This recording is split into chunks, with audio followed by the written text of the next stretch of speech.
नमस्कार, शाम के 7 बज चुके हैं। सीधे हाथरस के भूलगढ़ी गांव से आप देख रहे हैं आज तक। मैं हूं आपके साथ चित्रा त्रिपाठी। सबसे बड़ा सवाल आज इस धरती से यही खड़ा हो रहा है। पूछता है आज तक इंसाफ आखिर कब तक, पूछता है आज तक निर्भया जैसे मामले आखिर कब तक, और पूछता है आज तक पुलिस की बर्बरता आखिर कब तक। पूरे देश में यही सवाल इस वक्त खड़ा हो रहा है, लेकिन पूरा देश आपको बता दें इस मजबूर मजदूर पिता के साथ खड़ा है, उनकी मां के साथ खड़ा है, पूरे परिवार के साथ खड़ा है और वो इंसाफ की मांग कर रहा है। लेकिन बीती रात जिस तरह की बर्बरता सामने आई है उसने पूरे देश के सामने बहुत बड़ा सवाल खड़ा कर दिया, क्योंकि एक तरफ गैंगरेप जैसा जघन्य अपराध और वहीं दूसरी तरफ पुलिस ने चेहरा भी नहीं देखने दिया इस परिवार को, ताकि वो उसका अंतिम संस्कार कर पाए अपने मासूम का चेहरा देखने के बाद। फिलहाल बड़ी जानकारी आपको दे दें, मुख्यमंत्री योगी आदित्यनाथ ने वीडियो कॉन्फ्रेंसिंग के जरिए अब से कुछ ही देर पहले जो पीड़ित के पिता हैं उनसे बातचीत की है, पीड़ित का पक्ष जाना है। और जो बड़ी जानकारी निकलकर सामने आई है वो ये है, 25 लाख रुपए का मुआवजा देने का ऐलान किया गया है। पहले 10 लाख का ऐलान किया गया था, अब 25 लाख रुपए दिए जाएंगे। लेकिन जिस तरह से भद्द पिटी है सरकार की, किरकिरी हुई है, उसके बाद ये बड़ा फैसला लिया गया। दूसरा बड़ा ऐलान ये किया गया है कि हाथरस शहर में परिवार को एक घर मुहैया कराया जाएगा, परिवार के एक सदस्य को नौकरी दी जाएगी। इसके अलावा फास्ट ट्रैक कोर्ट के जरिए मामले की जल्द सुनवाई करके जो आरोपी हैं उनको सजा दिलाने का काम करेगी सरकार। और एक और अहम फैसला लेते हुए ये कहा गया है कि दरअसल एसआईटी जो गठित की गई है उसमें एक महिला, एक दलित समुदाय से लोग हैं और 3 लोग मिलकर पूरे मामले को इन्वेस्टिगेट करेंगे। और 7 दिनों के भीतर रिपोर्ट आएगी सामने, जिसको कोर्ट के अंदर रखा जाएगा ताकि जल्द से जल्द परिवार को इंसाफ मिल पाए। तो ये सरकार का पक्ष रहा। मुख्यमंत्री योगी आदित्यनाथ से उनके पिता ने खुद जाकर बातचीत की है। यहाँ पर एडीएम आए हुए थे, उन्होंने परिवार वालों से बातचीत की, पिता और भाई को वो लेकर गए, जिसके बाद मुख्यमंत्री से वीडियो कॉल के जरिए ये बातचीत करवाई गई है। ये बड़ी जानकारी निकलकर सामने आई है। लेकिन सबसे बड़ा सवाल बेटियों को लेकर खड़ा हो रहा है। सबसे बड़ा सवाल इस धरती से ये खड़ा हो रहा है कि आखिर इतनी बर्बरता एक मासूम के साथ और उसके बाद पुलिस का इतना खौफनाक चेहरा। बीती रात की घटना के बाद पूरा देश स्तब्ध है और लगातार थू-थू हो रही है यहाँ की पुलिस की। परिवार के लोग हमारे साथ मौजूद हैं, आपको रिपोर्ट दिखाएंगे, लेकिन उसके पहले परिवार क्या संतुष्ट है मुख्यमंत्री की ओर से, सरकार की ओर से जो ऐलान किया गया है। उनकी भाभी हैं, मुखर होकर लगातार वो अपनी बात रख रही हैं और बहुत दर्द भी है इस परिवार में, उनसे हम बातचीत करते हैं। क्या चाहती हैं आप? आपको लग रहा है मुख्यमंत्री की ओर से जो आश्वासन दिया गया, जो ऐलान किया गया है, उससे संतुष्ट है परिवार? नहीं, संतुष्ट नहीं है। क्या चाहते हैं आप लोग? हम लोगों को जो भी बॉडी चाहिए हमें अपनी दीदी की बॉडी चाहिए है कि ये सब लेने से हमारा कुछ भी नहीं हो रहा। हमें दीदी की बॉडी दिखा दें एक बार। हम लोग अपने हाथों से सब कुछ करना चाह रहे हैं। तो उनको तो जला दिया पुलिस वालों ने, जैसा आप लोग आरोप लगा रहे हैं। ये आरोप लगा रहे हैं, पता नहीं उन्हीं की बॉडी जलाई है किसी और की जलाई है, ये हम लोगों को विश्वास नहीं। परिवार के लोग बार बार यही कह रहे हैं कि जो बॉडी जलाई गई पता नहीं इनके घर की बेटी की बॉडी है या किसी और की बॉडी है, क्योंकि चेहरा तक देखना इन लोगों को नसीब नहीं हुआ है। उनके भाई हमारे साथ बैठे हुए हैं, क्या चाहते हैं आप लोग बताइए? सर हम तो ये चाहते हैं, जो मेरी बहन को जो इन्होंने जो कराई है, हमें पता भी नहीं है कि मेरी बहन की बॉडी थी या किसी और की बॉडी है। ये हम चाहते हैं जो बॉडी है उसको बॉडी को हमारे पेश करें, क्योंकि इन्होंने हमारे साथ बहुत धोखा करा है। जो कि वहाँ से जो बॉडी लेके आए हैं और जो दोरी चुपके लेके आए हैं, हमें पता नहीं है हमारी बहन। सभी की आंखें यहाँ पर भरी हुई हैं, परिवार एकदम नम है और उसको समझ में नहीं आ रहा कि अपनी भावनाओं को आखिर वो कैसे, क्योंकि यहाँ पर एक बहुत बड़े सिस्टम से इस परिवार को लड़ना है। यहाँ पर लड़ना है उन दबंगों के खिलाफ भी जिनका वर्चस्व इस गाँव में रहा है, क्योंकि वो ऊंची जातियों से ताल्लुक रखते हैं और इन लोगों को इस बारे में भी डर है कि कहीं ऐसा ना हो कि मीडिया में मामला जब शांत हो तो फिर इस परिवार के खिलाफ कुछ ऐसा हो जाए जिसकी कल्पना करना तक मुश्किल है। उनके पिता से मेरी बातचीत हुई थी, उन्होंने भी इस तरह का अपना डर जाहिर किया है। एक बार तस्वीरें यहाँ पर देखिए, आपको बता दें कि परिवार के लोग बेहद गमजदा इस वक्त गुमसुम बैठे हुए हैं। इंतजार किया जा रहा है उस पिता का जिसकी मुख्यमंत्री के साथ वीडियो कॉन्फ्रेंसिंग हुई है और फिलहाल वीडियो कॉन्फ्रेंसिंग खत्म हो चुकी है। और अब पिता आकर क्या कहते हैं, इस वक्त इस परिवार की निगाह और टकटकी लगातार उसी गेट पर है जहां से उनकी एंट्री होनी है। लेकिन उसके पहले अलग अलग तस्वीरों के जरिए जरा जानिए आप कि आखिर इस प्रदेश की स्थिति ऐसी क्यों है। उससे भी बड़ा सवाल, पुलिस की बर्बरता ऐसी क्यों देखी गई यहाँ पर। उससे भी बड़ा सवाल, एक बेटी जिसका गैंगरेप हो जाता है, पुलिस पहले एफआईआर में आनाकानी करती है, बाद में एफआईआर दर्ज किया जाता है तो फिर उसको अस्पताल पहुंचाने में आनाकानी की जाती है। सही इलाज क्या उसको अगर मिला होता तो वो हमारे और आपके बीच जिंदा नहीं होती, ये सवाल भी यहाँ से पूछा जा रहा है। सफदरजंग अस्पताल वो काफी देर से गई, क्या अगर पहले लेकर जाया जाता तो वो हमारे बीच जिंदा नहीं रहती। बहुत सारे ऐसे सवाल हैं जिनका जवाब मिलना बाकी है। लेकिन इन सब के बीच आपको ये भी बताते चले कि परिवार लगातार इंसाफ की गुहार कर रहा है और जो 4 आरोपी गिरफ्त में आए हैं उनको जल्द से जल्द फांसी की सजा की यहां से की जा रही है मांग। ये रिपोर्ट देखिए, उसके बाद यहां पर बातचीत के सिलसिले को आगे बढ़ाएंगे। लेकिन पूछता है आज तक निर्भया, आखिर कब तक? ये रिपोर्ट। हाथरस की एक बेटी पहले दरिंदगी की शिकार होती है और अस्पताल में जब दर्दनाक मौत होती है तो परिवार को अपनी लाडली का अंतिम संस्कार करने से भी जबरन महरूम कर दिया जाता है। एक 19 साल की बेटी के माँ बाप के लिए इससे बड़ी त्रासदी और कुछ नहीं हो सकती। इस वक्त पूरा देश जानना चाहता है कि आखिर हाथरस कांड में हुआ क्या था, कैसे तिल तिल कर हिंदुस्तान की एक बेटी की सांसें उसका साथ छोड़ती गई और कहां-कहां सिस्टम और प्रशासन ने इस बिटिया के साथ दगाबाजी की। जी हाँ, वो 14 सितंबर की मनहूस रात थी जब हाथरस जिले के चंदपाक क्षेत्र में 19 साल की लड़की के साथ 4 आरोपियों ने न सिर्फ गैंगरेप किया बल्कि इंसानियत की हर हद को पार कर गए। लड़की को मौत के मुहाने तक पहुंचाकर वारदात को अंजाम देकर चारों फरार हो गए। 14 सितंबर को ही देर रात गंभीर रूप से जख्मी पीड़िता को अलीगढ़ के जैन मेडिकल कॉलेज में भर्ती कराया गया। रीढ़ की हड्डी टूट चुकी थी। पीड़िता का पूरा शरीर लकवे का शिकार हो चुका था। जान बचाने के लिए लड़की को वेंटिलेटर पर अलीगढ़ में इलाज से थोड़ी बरकत हुई तो पीड़िता ने थोड़ी हिम्मत दिखाई। मजिस्ट्रेट की मौजूदगी में बयान दर्ज किया गया।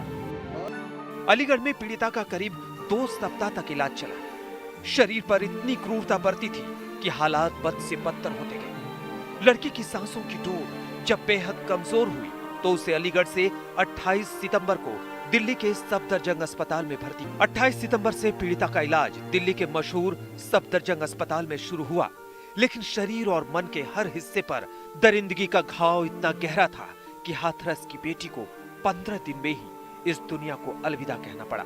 4 शैतानों की हैवानियत और प्रशासन की लाचारगी के सामने जिंदगी हार गई। एक और परिवार की हिम्मत इस सदमे से तार-तार हो रही थी तो दूसरी ओर 29-30 सितंबर की देर रात पुलिस ने हाथरस में जबरन पीड़िता के मृत शरीर का अंतिम संस्कार कर दिया। हाथरस के इस शर्मनाक कांड में शामिल सभी 4 दरिंदे गिरफ्तार हो चुके हैं। वो जेल में हैं। शहर शहर इंसाफ के लिए विरोध प्रदर्शन की बयार है, लेकिन क्या इससे परिवार की बेटी वापस लौट आएगी? क्या एक माँ बाप अपनी लाडली के लिए सालों से संजोए सपने को परवान चढ़ा पाएंगे? क्या पुलिस की लापरवाही और संवेदनहीनता को सजा मिलेगी? चित्रा त्रिपाठी और अभिषेक आनंद के साथ राजेश सिंघल, हाथरस, आज तक। आधी रात की अंधेर गर्दिश को कहते हैं जिस तरह की तस्वीरें निकलकर सामने आई हैं। भला इस देश में ऐसा कहां होता है कि पुलिस आए, एक गैंगरेप पीड़िता के शव को इस तरह से आनन फानन में जला दिया जाए? आखिर क्या सबूत मिटाने की कोशिश की जा रही थी? इतनी जल्दबाजी क्यों थी? किसका दबाव था? लगातार ये सवाल आज तक यहां से पूछ रहा है ताकि दोबारा इस तरह की स्थिति कोई भी पुलिस वाला करने की कोशिश नहीं करे। और वहां पर जिस तरह की हंसी कुछ पुलिस वालों के चेहरे से निकली वो भी अपने आप में बेहद शर्मनाक है और बेहद गैर जिम्मेदाराना। क्योंकि एक तरफ पूरा देश जहां इस पीड़िता के साथ खड़ा होकर उसके लिए इंसाफ की गुहार लगा रहा था, तो वहीं दूसरी तरफ पुलिस का बेरहम और शर्मनाक चेहरा अपने आप में कई सवालों को लगातार जन्म दे रहा था। इस वक्त उस पीड़ित बच्चे के आंगन में हमारी मौजूदगी है जहां पर खेल कूद कर वो बड़ी हुई थी, लेकिन आज जब वो हमारे बीच नहीं है तो परिवार के लोग अब क्या चाहते हैं? क्योंकि सीधे प्रधानमंत्री नरेंद्र मोदी ने मुख्यमंत्री योगी को फोन किया और कहा कि हाथरस के मामले में जल्द से जल्द इंसाफ हो, और उसके बाद एसआईटी का गठन हुआ और अब 25 लाख मुआवजे की घोषणा। लेकिन परिवार क्या चाहता है, इनके दर्द को समझना बहुत ज्यादा जरूरी है। एक बार फिर से उनकी भाभी हमारे साथ, उनके भाई लोग बैठे हुए हैं, परिवार के दूसरे सदस्य भी बैठे हैं, उनसे हम बातचीत करते हैं। आप कुछ बता रही थी, आप कह रही थी कि जब तक फांसी की सजा नहीं हो जाती परिवार संतोष से नहीं बैठेगा, चुपचाप नहीं बैठेगा। नहीं, हम लोग जब तक उन्हें सजा नहीं मिलेगी, फांसी नहीं होगी। जैसे हमारे घर में एक बॉडी आई है ना, वो हमें देखने को नहीं मिली, उसी तरीका से उन घरों में भी 4-4 बॉडियां आए हैं जो उनकी माओ को, उनके परिवार वालों को देखने को ना मिले। वो भी ऐसे ही तड़पे जैसे आज हम लोग तड़प रहे हो अपनी बेटी के लिए। मेरी आगे इंतजार कर रही है आज 15-20 दिन से कि मेरी दीदी आएंगी लौट के। कब आएंगी? दो में दिखाओ हमें, कहाँ है हमारी दीदी, वापस लौटा के लाओ उन्हें। क्या कर सकते हैं ये लोग? मुआवजा बनने से हमारी बहन वापस ला सकती है क्या? पूछना चाहती हूँ सरकार से, क्या मुआवजे पैसे दे के क्या हम लोग वैसे ही खरीदते रहोगे गरीब लोगों को?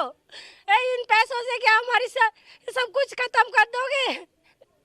देखिए ये लगातार रो रही हैं, बिलख रही हैं, लेकिन अब मैं आपसे जानना चाहूंगी, आप लोगों को जानकारी है कि मुख्यमंत्री योगी ने आपके पिता से आप रोइए नहीं, आप रोइए नहीं, आप रोइए नहीं। देखिए बहुत मुश्किल भरा ये वक्त होता है और ऐसे समय में हम लोगों के लिए भी सवाल पूछना काफ़ी ज़्यादा मुश्किल, क्योंकि इस परिवार के ऊपर क्या गुजर रही होगी।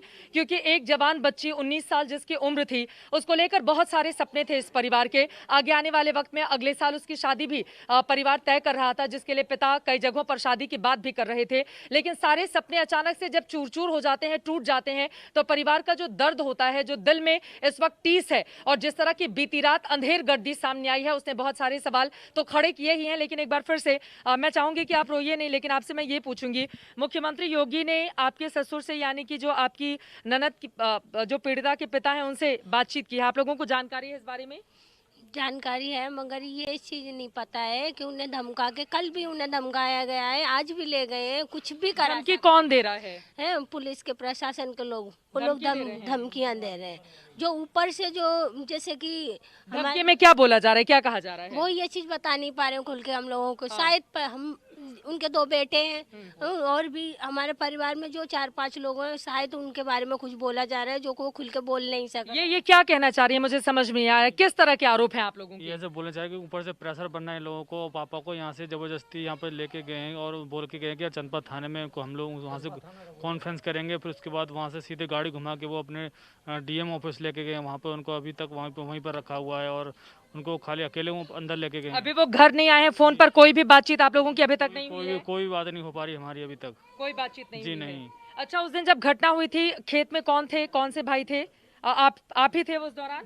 हाँ जी, मैं था उस टाइम। क्या हुआ था जरा बताइए आप। इस टाइम जब हम लोग मैं बहन और मेरी मम्मी, बिल्कुल सुबह सुबह का वक्त था, 9 बज रहे थे। हाँ सुबह का वक्त वक्त था ये 9 बजे का। तो मैं तो चारा डालने के गठरी यहाँ घर पे आ गया था। तो उसी दौरान ये जो घटना का क्रम 9:30 बजे करा गया है। 9:30 बजे ये घटनाक्रम हुआ। 10:30 बजे आप लोगों ने एफआईआर जाके दर्ज कराई थी। पुलिस ने उस समय आनाकानी की थी और बाद में फिर आप लोग जैसे तैसे अस्पताल लेकर गए थे। जी हाँ, जी हाँ। लेकिन बीती रात जो कुछ हुआ है वो अपने आप में बेहद शर्मनाक है। आप लोगों ने बहुत कोशिश की कि कम से कम चेहरा दिखा दिया जाए, लेकिन पुलिस कह रही है कि आप ही का कोई रिश्तेदार था जिसने अंतिम संस्कार किया है और पार्थिव जलाया है। नहीं, पुलिस तो झूठ बोल रही है, क्योंकि हम लोग यहाँ से गए भी नहीं थे, क्योंकि वो लोग अपने लाठी डंडा चार्ज के लिए खूब तैयार थे। वो जबरदस्ती कर रहे थे कि रात में ही डेड बॉडी को लगाया जाए, पर हमने मना करा था उनसे कि हम लोग सुबह डेड बॉडी को लगाएंगे और जो भी हमारे जो रीति रिवाज उस हिसाब से हम लोग लगाएंगे। पर वो नहीं माने और खुद ही वो लेके चल दिए। खुद ही लेकर चले गए और खुद ही अंतिम संस्कार कर दिया। उस समय आप लोगों को कहाँ रखा गया? हम लोग तो यहाँ पर अंदर बंद थे। अंदर बंद कर दिया गया था।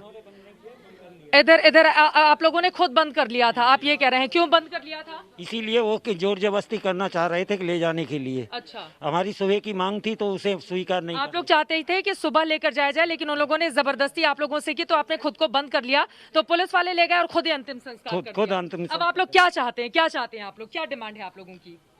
डिमांड यही है कि उन्हें सख्त सजा मिले। दूसरा ये है कि वो नहीं बता पा रहे हैं। कल रात में जब लेके गए हैं उनको, तो औरतें थी, घर की औरतें थी, इन्होंने आकर रोकने की कोशिश की, लोग सामने लेट गए हैं। तो पुलिस, जबकि यहाँ पे लेडीज़ पुलिस बुलाई गई थी, बट लेडीज़ पुलिस ना सामने आके जेंट्स लोगों ने उन्हें उठा के इधर फेंका, हटा के इधर उठा के और जबरदस्ती गाड़ी, मतलब ऐसी बर्बरता की। सफदरजंग हम लोग सामने थे, सफदरजंग में भी जबरदस्ती इतनी पुलिस बढ़ा दी गई थी वहाँ पे। आप लोग सफदरजंग में थे। अच्छा, अभी भी आप लोगों को क्या धमकी मिल रही है पुलिस से? पुलिस से धमकी नहीं मिल रही, बट धमकी जैसा ही है कि हम लोग वहाँ पे नॉर्मल बैठे हुए थे सफदरजंग में कल, तो वहाँ पे इतनी। यहाँ पर उनके भाई ने आरोप लगाया, मैं चाहूंगी उनको बुलाया जाए एक बार फिर से। आप लोग कह रहे हैं कि धमकी दी गई है, इस बात में सच्चाई है क्या? धमकी नहीं दी गई, उन्होंने पूरा दबाव बना रखा है पुलिस का, क्योंकि हमारे जो पापा जी हैं वो बहुत डरे हुए हैं। आप छोटे भाई हैं? जी, मैं कजन। मतलब अच्छा, आप कजिन हैं। हॉस्पिटल से लेके अभी तक सब जगह साथ था मैं। पिता को कहाँ लेकर गए हैं? आपके पिताजी को कहाँ लेकर गए हैं? कोई भी जानकारी है किस जगह पे, किस दफ्तर में बिठा के पूछताछ हुई है? नहीं, ये चीज कोई हमें जानकारी नहीं नहीं है। है। अभी तक आप लोगों को डर है इस बात का कि पता नहीं दबाव बनाकर कहीं बहुत डर है, इस चीज का बहुत डर है। हाँ, ये दबाव शुरू से चल रहा है हम लोगों के ऊपर और आज भी है वो। आज भी इस बात का डर है? हाँ, डर है। देखिए, ये परिवार के लोग हैं और लगातार बहुत सारी महिलाएं भी यहाँ पर आप देख पा रही हैं बैठी हुई हैं, जो इस इंतजार में है कि जल्द से जल्द जो पीड़ित के पिता हैं वो घर पर आएं और मुख्यमंत्री के साथ किस तरह की बातचीत हुई उसके बारे में जानकारी दी जाए। लेकिन अभी तक ना ही फोन के जरिए ना ही किसी दूसरे माध्यम से इस परिवार को ये बताया गया है कि दरअसल उनके पिता कहाँ पर हैं, मुख्यमंत्री के साथ उनकी क्या बातचीत हुई है। क्योंकि अभी तक सरकार का पक्ष हमारे सामने आया है और सरकार का पक्ष ये है, 25 लाख रुपए का मुआवजा, एक नौकरी और शहर में एक मकान देने का वादा। फास्ट ट्रैक कोर्ट के जरिए पूरे मामले के निपटारे की बात कही गई है। आपको बता दें कि जो पीड़िता की मां है, दिन भर लगातार वो कैमरे के सामने आकर अपना दर्द जाहिर करती रही, लेकिन इस वक्त वो बोल पाने की स्थिति में नहीं है, अंदर है। मैं चाहूंगी कि अगर वो बोल पाए तो वो बाहर जरूर आए ताकि उनसे हम बातचीत कर पाए, परिवार के लोग अगर उनको लेकर आए, लेकिन बहुत मुश्किल है क्योंकि लगातार वो रो रही हैं। और सबसे ज्यादा देखिए जो दर्द और जो टीस है ना, वो इस बात की है कि कम से कम बच्ची का चेहरा तो देखने दिया होता। जरा वो सोचिए, वो किसी के घर के, आपके हमारे किसी के घर की बेटी होती, या फिर उन पुलिस वालों की जिन्होंने परिवार को बिना सौंपे उसे खुद से जला दिया। आप जरा सोचिए, अंतिम संस्कार तो परिवार का हक है, लेकिन उस हक से महरूम कर दिया गया। रात में इस तरह से अंतिम संस्कार नहीं किए जाते बल्कि सबूत मिटाए जाते हैं। अब सवाल यह है कि सबूत किसके कहने पर मिटाए जा रहे थे? पुलिस को इतनी ज्यादा जल्दबाजी क्यों थी? थोड़ा सा इंतजार आखिर क्यों नहीं किया गया? शव को जलाने के लिए इतनी तत्परता, और यहाँ पर छावनी में तब्दील कर दिया गया है पूरे के पूरे गांव को। बीती रात से यही स्थिति इस वक्त भी देखने को मिल रही है। गांव के बिल्कुल गेट पर जहां से हमने एंट्री की है, इस गांव के भीतर आपको बता दें, वहीं पर हमारी गाड़ी को रोक लिया गया है और कम से कम 200 से 250 पुलिस वाले इस वक्त वहां पर खड़े हुए हैं। लोगों को आने जाने नहीं दिया जा रहा है। वहां पर समाजवादी पार्टी और कांग्रेस पार्टी के कार्यकर्ता लगातार हंगामा कर रहे हैं और यहाँ पर इंतजार है इंसाफ का, यहाँ पर इंतजार है उस पिता का जिससे खुद सीएम ने बातचीत की है, और वो कब लौट कर आएंगे, परिवार को और ज्यादा जानकारी कब दी जाएगी। ये अलग अलग तस्वीरें आप देखिए, गौर से इन तस्वीरों के जरिए समझिए कि दरअसल ये दर्द कितना बड़ा है इस गांव का। और अब ये दर्द इस गांव तक सीमित नहीं है, ये यहाँ से बाहर प्रदेश में और प्रदेश से बाहर पूरे देश में। इसी वजह से आज लगातार सोशल मीडिया के जरिए हमने देखा किस तरह से लोगों ने मुखर होकर इंसाफ दिलाने की बात कही, न्याय की बात कही, क्योंकि ये दरअसल एक परिवार का मसला नहीं है, ये सिर्फ एक घर का मसला नहीं है। यहाँ से निकलकर ये इस देश की आधी आबादी का मसला है, यहाँ से निकलकर इस देश की बेटियों को सुरक्षा दिलाने का मसला है। यहाँ से निकलकर ये बार बार इसी साल मार्च में निर्भया गैंगरेप कांड के 4 दोषियों को फांसी पर लटका दिया गया। उसके बाद उम्मीद जगी थी कि कम से कम दोबारा इस तरह की जघन्य वारदात नहीं होगी, लेकिन ये जो क्रूरतम चेहरा सामने आया 14 सितंबर का, और उसके बाद बीती रात उससे भी खौफनाक चेहरा यहाँ की पुलिस का सामने आया है, उसने बहुत सारे सवालों को जन्म दे दिया है। और इसी वजह से ग्राउंड जीरो पर खड़े होकर पूछ रहा है, आज तक लगातार पूछता रहेगा कि निर्भया को इंसाफ आखिर कब तक, पूछता है आज तक हाथरस की निर्भया को इंसाफ कब तक। परिवार को इंतजार तो है, लेकिन एक बार फिर से यहाँ की तस्वीरें जरा मैं इनका बैकग्राउंड आपको दिखा देती हूँ। बेहद गरीब ये परिवार। आपको बता दें कि जब हम यहाँ पर आए थे तो यहाँ पर लाइट भी नहीं थी सुबह से, अब से कुछ देर पहले यहाँ पर लाइट आई है, और मजदूरी करके भैंस पालकर बहुत मुश्किल से ये परिवार अपना खर्चा चला पाता था, लेकिन फिर भी गुजर बसर हो जाती थी। लेकिन इस तरह की वारदात उनकी बेटी के साथ हो जाएगा, ऐसी उम्मीद इस परिवार को नहीं थी, और इसी वजह से लगातार ये लोग अपने दर्द के साथ सरकार के सामने, पुलिस के सामने, प्रशासन के सामने सवाल खड़े कर रहे हैं। कुछ और लोग हैं, उनसे हम बातचीत करते हैं। दादा आगे आइए। पूरे मामले में अब तो मुख्यमंत्री जी से भी बातचीत हो गई, लेकिन संतोष है आप लोगों को? कम से कम उम्मीद लगती है अब यहाँ से? उम्मीद क्या, जो हमारी डिमांड है वो तो हो ही नहीं रही है अभी तक। डिमांड पूरी नहीं हो रही। मुझे लगता है कुछ महिलाओं से बातचीत करते हैं। आपको लग रहा है कि इंसाफ अब मिलेगा? नहीं मिलेगा। नहीं मिलेगा, क्यों लगता है आपको ऐसा? यूँ लगता है कि हमारी बेटी की शक्ल नहीं दिखाई, सूरत नहीं दिखाई बेटी की, तो हमें क्या लग रहा है कि इंसाफ मिलेगा। बीती रात यहाँ पर क्या हुआ था, एक बार फिर से बताइए, क्या हुआ था रात में? बेटी को जब लेके जा रहे थे तो हम गाड़ी पे ऐसे लौट गए थे, तो हमको उठा उठा के जेंट्स लोगों ने फेंक दिया, पुलिस वालों ने। हाँ जाने कौन थे, अब हमें तो पता नहीं। हम तो क्या बता रही हैं? रात में कौन था यहाँ पे? एसपी थे और डीएम सर थे। क्या आप लोगों को नहीं जाने दिया? आप लोग क्या कह रही थी उस समय? हमने गाड़ी रोकी थी, वो शमशान घाट ले गए थे सीधी गाड़ी को। हमने गाड़ी जाके आगे से रोकी, उन्होंने हाथ पकड़ के मेरा खुद बाजरा के खेत में फेंकी थी, मैं बहुत दूर, और ये भी फेंकी थी। आपको भी गिरा दिया था? हाँ, मुझे फेंक दिया एकदम, हाथ पकड़ के ऐसे फेंक दिया, गाड़ी से अलग हटो। गाड़ी से बिल्कुल अलग हटाने के लिए आप लोगों को बिल्कुल हटा दिया, वहाँ से अलग हटा दिया। जो हमारे अंकल जी थे एक, उन्होंने भी गाड़ी पे जाके हाथ रखा, उनके तो यहाँ पे लात मारी थी पुलिस वाले ने। हाँ, यहाँ पे लात मारी थी उनके, वो तो वहीं गिर पड़े थे खेत में। अब चाहते क्या है आप लोग, ये बताइए, क्या चाहती हैं आप लोग? हम तो ये चाहते हैं कि सजाए मौत होनी चाहिए। सजाए मौत हो। आपको भी लग रहा है कि इंसाफ मिलेगा? लग रहा है, उम्मीद है इस तरह की? अब उम्मीद क्या बताएं, जब ऐसे बॉडी लाके ऐसे रात को जला दी तो उम्मीद लग सकती है। आप बताओ, आपको कोई उम्मीद नजर नहीं आ रही है? इसमें और भी कोई चाल कर दें? कोई और चाल करने का डर है आपको? हाँ जी, डर है। क्या किस बात का डर है? डर है आगे पीछे, माने जैसे कि ये योगी जी माने योगदान कर रहे हैं, और ये निर्णय पर आ जाए कि अब कुछ नहीं होगा, ठाकुर लोग फिर आके माने उन्हें सताने लगे और बहन बेटियों के साथ में फिर दोबारा से करें और चैलेंज दे दिए हैं। चैलेंज दे दिए हैं? क्या क्या चैलेंज दिए? चैलेंज दे दिए हैं ये कि मतलब आज अभी तो ऐसा है। क्या बोलेंगे आप? क्या मतलब किसकी ओर से धमकी दी गई है बताइए? ये ऐसे सारे लोग जैसे निकलने वाले ठाकुर लोग बोलते हैं कि ये सब शांत हो जाने दो, तब सालों को बताएंगे। ऐसा हम लोगों ने जब पुलिस वालों से बोल रहे हैं तो पुलिस वाले क्या करेंगे, बोलो क्या करेंगे। देखिए यहाँ के जातीय समीकरण को समझिए। दरअसल ये जो पूरा का पूरा गांव है, इस गांव में ठाकुरों की बहुलता है, ऊंची जाति वो माने जाते हैं। जो लोग पकड़े गए हैं वो भी ऊंची जातियों से ही ताल्लुक रखते हैं। ये वाल्मीकि समाज के लोग हैं, लेकिन अगर पूरे हाथरस की हम बात करें तो यहाँ पर सबसे ज्यादा 22% SC ST की तादाद है। उसके बाद 12% ब्राह्मण, 12% आते हैं ठाकुर और 10% मुसलमानों की तादाद है। ये यहाँ का जो जातीय समीकरण वो है। ये वाल्मीकि समुदाय से लोग हैं। इनको लगता है कि दरअसल यहाँ की जो ऊंची जातियां हैं, और इस तरह की स्थिति है भी। देखिए हमारा देश कितनी तेजी से आगे बढ़ा है, लेकिन देश के भी बहुत सारे गांव ऐसे हैं जहां पर जातीय आधार पर बहुत ज्यादा भेदभाव होता है और भेदभाव के शिकार वो मासूम लोग बनते हैं, वो निर्दोष बनते हैं जिनकी कोई गलती नहीं होती। और इसी जातीय भेद को हमें तोड़ना है, इसी को हमें तोड़ना है। किसी के अंदर इतनी हिम्मत नहीं होनी चाहिए कि वो किसी को भी धमकी दे दे। एक तो उसकी बेटी के साथ बलात्कार और उसके बाद लगातार परिवार को धमकी दी जाए कि एक बार मामला खत्म होने दो, उसके बाद हम देख लेंगे। इस तरह का डर और दहशत का आलम इस वक्त देखने को मिल रहा है और इसी वजह से परिवार के लोग बेहद गुस्से में हैं और लगातार ये आरोप लगा रहे हैं कि आखिर उन्हें इंसाफ कब और कैसे मिलेगा। फिलहाल अभी तक पिता जो मुख्यमंत्री योगी जी से वीडियो कॉन्फ्रेंसिंग के जरिए जुड़े थे वो परिवार में वापस नहीं लौटे हैं। गम और गुस्से का माहौल यहाँ पर देखा जा रहा है और पिता को लेकर बहुत सारा डर भी है कि कहीं ऐसा तो नहीं दबाव दिलवाकर उनसे हाँ पे हाँ करवा लिया जाए। इसी बात को लेकर लगातार ये लोग अपनी नाराजगी भी जाहिर कर रहे हैं। क्या बोल रहे हैं? ये कुछ भी आ रहा है, 1 करोड़ रुपया हम तुम्हें देंगे, ये मतलब वो कर लो, तुम लोग समझौता कर लो इस पे। ये किसने कह दिया? किसने कह दिया? पता चला अभी सुन के आए। इस तरह की बातें देखिए अभी ये कंफर्म नहीं है, क्योंकि बहुत सारे र्यूमर्स भी उड़ रहे हैं, लेकिन जो ऑफिशियल जानकारी यूपी सरकार की ओर से हमें दी गई है वो यही है कि पीड़िता को इंसाफ की बात करते हुए फास्ट ट्रैक कोर्ट का गठन और साथ ही 3 सदस्यीय SIT की टीम के जरिए पूरे मामले में न्याय दिया जाए। 25 लाख मुआवजे का ऐलान, साथ ही एक घर और एक परिवार के सदस्यों को नौकरी, ये इस वक्त की बड़ी जानकारी है।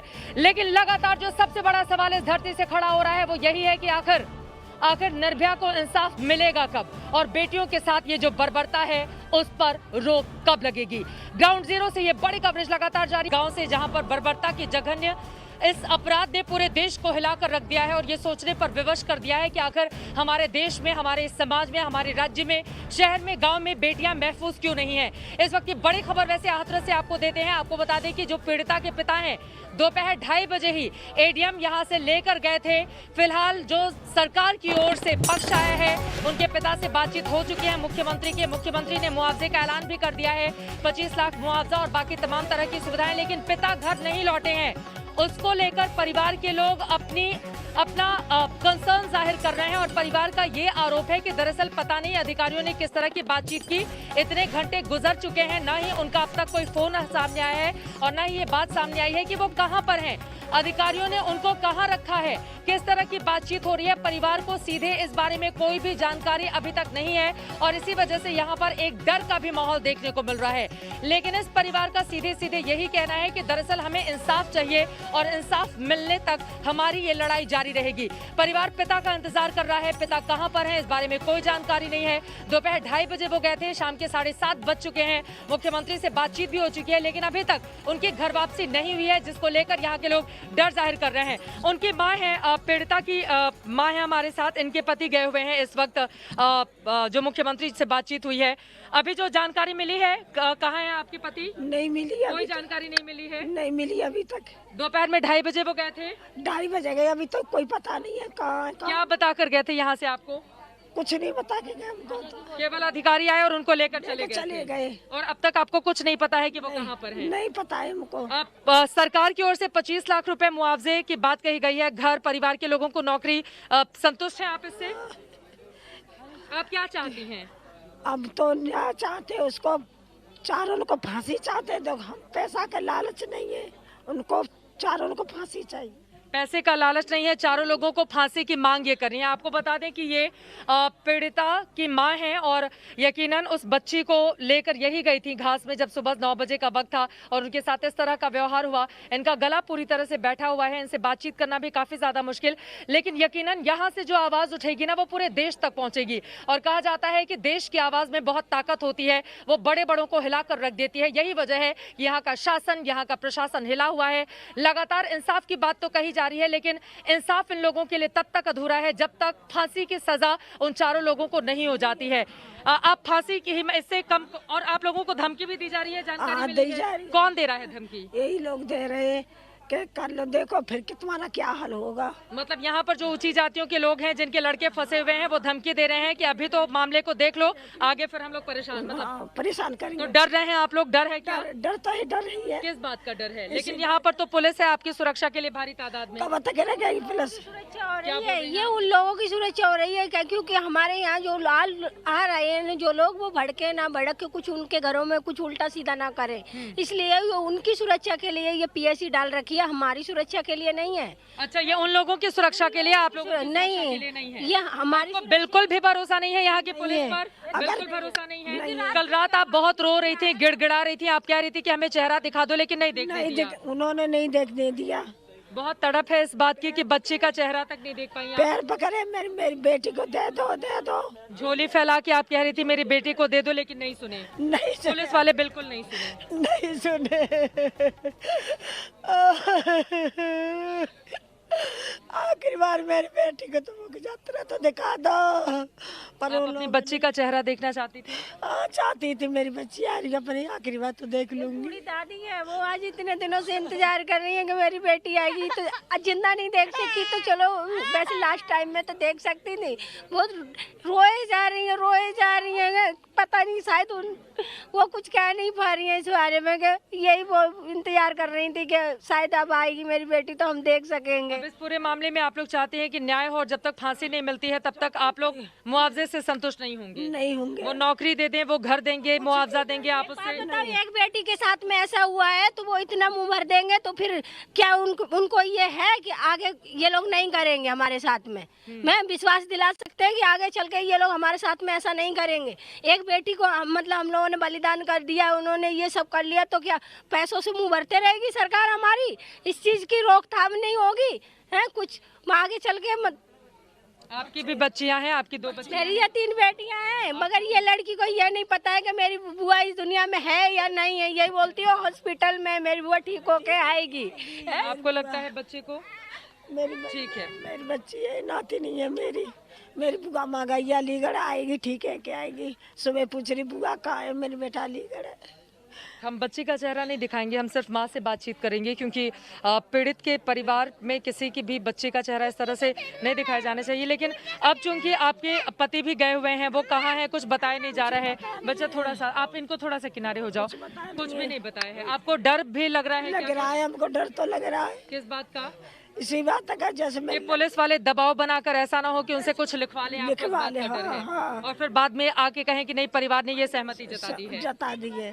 और इस समय बहुत भारी भीड़, कहा जा रहा है आप लोगों को सुरक्षा देने के लिए यहाँ पर इतनी बड़ी तादाद में फोर्स बुलवाई गई है। वो आप लोगों की रोकथाम के लिए लगाई गई है। जो हम लोगों से मिलने वाले आ रहे हैं वो बाहर से लोग आए ना, जो हमारी आवाज आगे तक ना पहुँचे, इसलिए लगाई गई है वो। अच्छा, चूंकि देखिए वीडियो कॉन्फ्रेंसिंग के जरिए आपके जो पति हैं उनसे बातचीत हुई है मुख्यमंत्री की, लेकिन हम चाहेंगे चूंकि हमारे चैनल के माध्यम से देश का सबसे बड़ा, सबसे विश्वसनीय ये चैनल, और यहाँ पर बेटियों की आवाज हम इसलिए उठा रहे हैं, खासतौर से इस पूरे मामले ने तो पूरे देश को झकझोर कर रख दिया है। इसी वजह से मैं चाहूंगी सीधे आपको मुख्यमंत्री से अगर कुछ बोलना रहे, सीधे आपको प्रशासन तक अपनी बात पहुंचाती रहे, सीधे अगर दिल्ली में जो लोग काबिज है उन तक अपनी बात कहनी रहे, तो आप क्या बोलना चाहेंगे उन लोगों से? सरकार से क्या किस तरह से अपनी भावनाएं आप जाहिर करेंगी, बताइए। मुख्यमंत्री से क्या कहेंगी आप? बोलो। क्या बोलेंगे? हमारी बेटी चली गई, मेरी बेटी चली गई, मुझे फांसी चाहिए, जैसे मैं तड़प रही हूँ मेरी बेटी। नहीं, आप रोइए मत। आप देखिए परिवार लगातार एक माँ है ये, और घर में सबसे छोटी वो लाडली बिटिया थी। हालांकि 5वीं तक की पढ़ाई की थी, लेकिन माँ का हाथ बटाती थी और उस दिन भी हाथ बटाने के लिए वो खेत में गई हुई थी ताकि घास काट कर ये परिवार यहाँ पर आए और उसके बाद फिर अपने सुबह की शुरुआत कर पाए। सुबह 9 बजे का वो वक्त था और उसके बाद इस तरह का जघन्य अपराध इस गाँव में घटित होता है। अपने आप में बेहद शर्मनाक ये पूरा का पूरा मामला, क्योंकि पुलिस की लापरवाही यहाँ पर सीधे देखने को मिली और इसी वजह से गांव में गुस्से का माहौल है। गांव के जो लोग हैं और इनके जो रिश्तेदार आए हुए हैं उनसे हम बातचीत कर लेते हैं। अभी तक पिता लौटे नहीं हैं, अभी कोई जानकारी नहीं मिली है। आप चचेरे भाई हैं उनके? जी अभी तक नहीं आए हैं। अभी तक कहाँ है नहीं पता है। आप लोगों को कोई भी फोन वोन कुछ नहीं आया है? हमें कोई पता नहीं है मैडम साहब। तो उनके पिता के पास फोन है कि नहीं है? नहीं है मैडम, फोन नहीं है उनके पास। तो पुलिस वालों ने भी कोई जानकारी नहीं दी? कोई जानकारी नहीं दी। कोई जानकारी नहीं दी। क्या चाहते हैं आप लोग, बताइए? न्याय मिलना चाहिए। न्याय मिलना चाहिए, न्याय ही मिलना चाहिए, वही आखिरी शर्त है। जस्टिस होना चाहिए। लेकिन यहाँ पर लगातार, दादा आप बताइए, लगातार कहा जा रहा है कि मुआवजा दिया जाएगा और परिवार को नौकरी दी जाएगी। आपको लग रहा है इंसाफ इससे मिलेगा? इंसाफ भी मिलना चाहिए और न्याय बहुत जरूरी है सर। हाँ, न्याय बहुत ज्यादा जरूरी है और इस परिवार की सुरक्षा भी सुनिश्चित की जाए। हाँ, सुरक्षा। आप आइए अम्मा, आप आइए, आगे आइए, थोड़ा आप आइए, क्योंकि महिलाएं जब बोलती हैं, इधर आइए आगे आइए। क्या बोल रहे हैं आप, बताइए? हमें जो पीड़ा हमारी बेटी की हो रही है ना, आज किसी दिन वो भी इसी तरह रोए अपने अपने बेटों के लिए, तब हमारी आत्मा को शांति मिलेगी। तब आपको लग रहा है कि उन लोगों की बच्ची नहीं थी, इस वजह से इस तरह की बर्बरता की गई? हाँ मैम, यही बात है ना कि वो कल रात में क्या हुआ था एक बार फिर से बताइए, क्योंकि पूरे देश को ये समझना चाहिए कि देखिए जब खाकी का नशा चढ़ता है ना, तो उसके बाद पुलिस किस तरह से चूर होती है उस ताकत में और उसके बाद बर्बरता करती है। जरा इन महिलाओं से हम एक बार फिर से सुनते हैं कि बीती रात इस गांव में किस तरह का तांडव हुआ है और किस तरह की अंधेर गर्दी खाकी वर्दी में पुलिस वालों की देख। रात में क्या हुआ बताइए आप?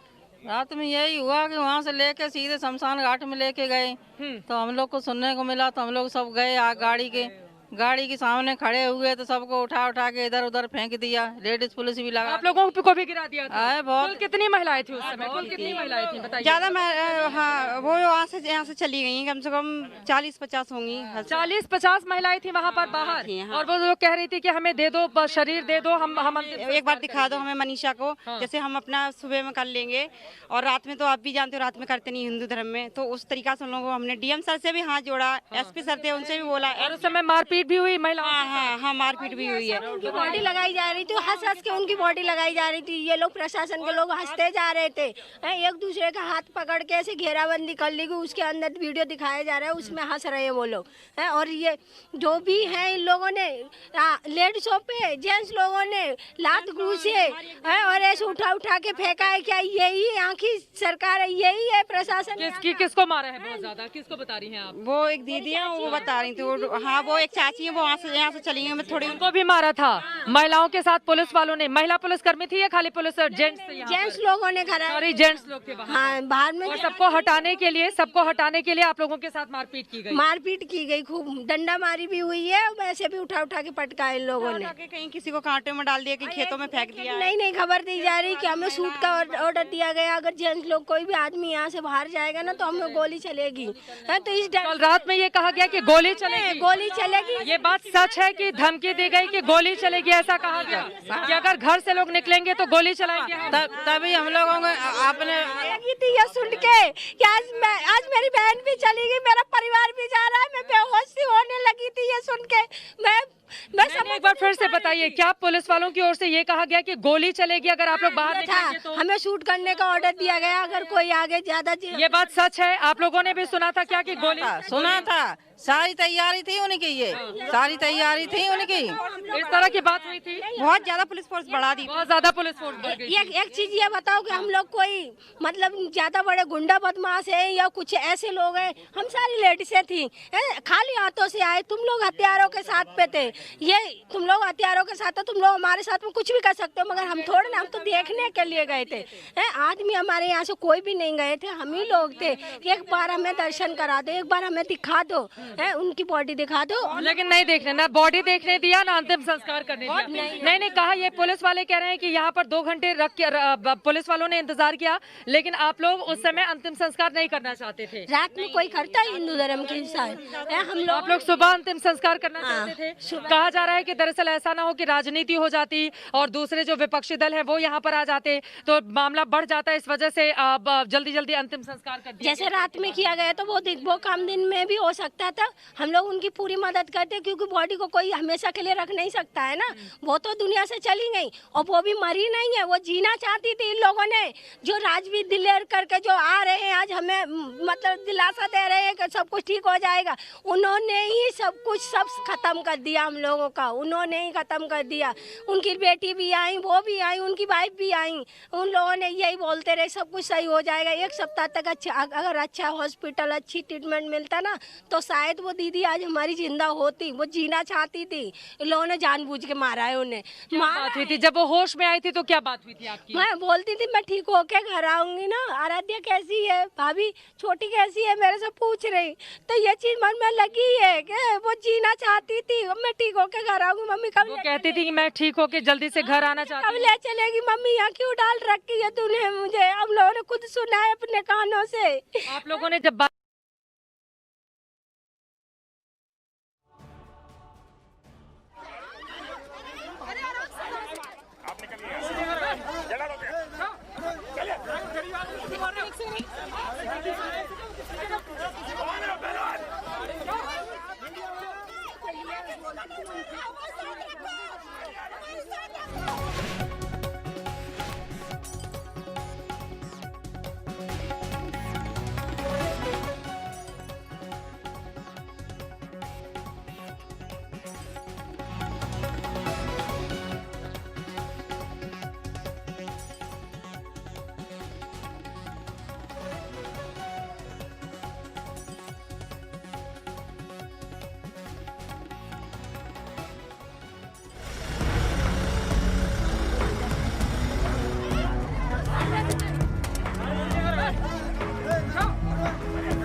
दरिंदगी की शिकार एक बेटी के गुनहगारों को दबोचने और एक मजलूम को इंसाफ दिलाने की बजाय उत्तर प्रदेश की पुलिस शुरू से अंत तक गुनाह पर पर्दा डालने में जुटी रही। 14 सितंबर से लेकर आज तक यूपी पुलिस हर उस जुल्म को नकारती आई जो इस बेटी पर ढाए गए। लेकिन यूपी पुलिस अगर ये सोच रही है कि जो उसने कह दिया वही पत्थर की लकीर है तो उसका ये भ्रम हम बयान दर बयान तोड़ने के लिए तैयार हैं। परिवार का आरोप है कि उसकी बच्ची के साथ गैंगरेप हुआ। खुद पीड़ित ने यह बयान दिया था, लेकिन हाथरस एसपी ने कल ही यह दावा कर दिया कि मेडिकल जांच में रेप की पुष्टि नहीं हुई, जबकि अलीगढ़ एफएसएल ने अपनी रिपोर्ट में रेप पर राय नहीं दी। तो फिर पुलिस ने कैसे फैसला कर लिया? देखिए, जब मेडिकल असॉल्ट की बात, जो सेक्सुअल असॉल्ट की बात पीड़िता ने कही तो डॉक्टरों से इसकी रिपोर्ट मांगी गई। डॉक्टरों ने उसको कंफर्म नहीं किया है। उन्होंने कहा है कि उसको एफएसएल रिपोर्ट से टैली करेंगे तभी वो उस पर कुछ पुख्ता राय दे पाएंगे। और जो प्राइवेट पार्ट्स में उन्होंने चोटों से इनकार किया है। तो किसी भी पीड़िता को हम प्राइवेट पार्ट लिएंगे, लड़की 18 साल को हमने एग्जामिन नहीं करते कभी। आप लोग एग्जामिन नहीं करते? हम हमेशा जो है इंजरी का केस रेफर करते हैं बैंक वालों। अच्छा, तो नहीं, मैं ये बोल रही हूँ कि किसी तरीके का कोई एग्जामिन करती है और वो अपना नोट्स एंड फॉरेंसिक वाले ये दोनों एग्जामिन करते हैं कंबाइंड होके एंड दे अपना रिपोर्ट को फिर सील करके वो सबमिट करते हैं। पीड़ित के परिवार का आरोप है कि उसके साथ दरिंदगी की इंतहा पार कर दी गई। गैंगरेप के बाद उसकी रीढ़ की हड्डी तोड़ दी गई, लेकिन पुलिस कह रही है कि ये सच नहीं है। जबकि अलीगढ़ के अस्पताल में पीड़ित का इलाज करने वाले डॉक्टर कह रहे हैं कि रीढ़ की हड्डी में ऐसी चोट थी कि जान चली जाए। गर्दन में 3 हड्डी टूटी हुई थी यहाँ पे, और रीढ़ की हड्डी टूटी है तो जीभ कटी हुई थी उसकी। वो सही से बोल भी नहीं पा रही। वेंटिलेटर पे तो नलकी डाल दी थी तो उसकी वजह से और भी नहीं बोल पा रही थी, खाली इशारे कर देती। ऐसी कोई बात नहीं है। गला दबाने के कारण गले के पीछे की जो एक हड्डी होती है उसमें थोड़ा सा चोट लगी थी, जिसके कारण की उसकी नमस्कार, मैं हूं अंजना ओम कश्यप। हमें उम्मीद है ये वीडियो आपको पसंद आया होगा। लेटेस्ट खबरों के लिए यूं ही देखते रहिए आज तक और इस वीडियो के पसंद आने पर लाइक, शेयर एंड सब्सक्राइब करना ना भूलें।